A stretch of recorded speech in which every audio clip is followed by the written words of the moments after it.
পাহাড় থেকে সমুদ্র, জঙ্গল থেকে নদী, ভ্রমণ পিপাসুদের পছন্দ আলাদা আলাদা। কোথায় যাবেন, কিভাবে যাবেন, কোথায় থাকবেন, এই সমস্ত প্রশ্নের উত্তর মিলতে পারে আনন্দবাজার পত্রিকার ট্যুরিস্ট স্পটে। শুক্রবার থেকে নেতাজি ইন্ডোরে শুরু হলো আনন্দবাজার পত্রিকার ট্যুরিস্ট স্পট। এখানে এক ছাতার তলায় এসেছে জাতীয় ও আন্তর্জাতিক স্তরের 105টি ট্যুর অপারেটর সংস্থা।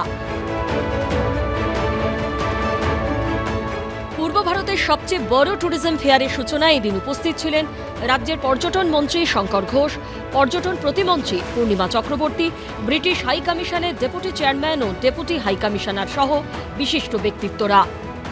Basic infrastructure at the ground level, specially on the tourist spot, সেটা যেরকম আমরা এনশিওর করব, তার সাথে সাথে এই ধরনের পর্যটকরা তাতে যাতে একটু বাড়তি সুযোগ পান, সেই নিয়ে আমরা একটা পরিকল্পনা করেছি এবং সেটাকে আমরা বলছি ট্যুরিজম ফর অল, অর্থাৎ যার হাতে পয়সা একদম কম আর যার হাতে পয়সা আছে, দুজনকেই আমরা ট্যুরিজম সার্কিটে নিয়ে আসতে চাই। আমরা সবসময় নতুন কিছু দেখতে চাই, সেই নতুন জায়গা সম্বন্ধে ইনফরমেশন, সেই জায়গায় কীভাবে যাওয়া যায় এবং সবথেকে ভালো যেটা হচ্ছে সেইখানে যাওয়ার জন্য বিশেষ কিছু অফার এবং প্রমোশনও তারা এখানে দেয়।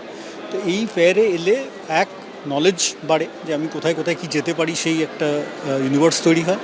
যদি আমি ঠিক করে ফেলে থাকি কোথায় যাব, তাহলে আমরা সেখানে যাওয়ার কিছু অফার্স এবং প্যাকেজেসও এখানে পাই, যেটা পুজোর কাছাকাছি বা পরে বাইরে থেকে নিলে আরও বেশি দাম পড়ে। তো সেখানে একটা সাশ্রয় হয়।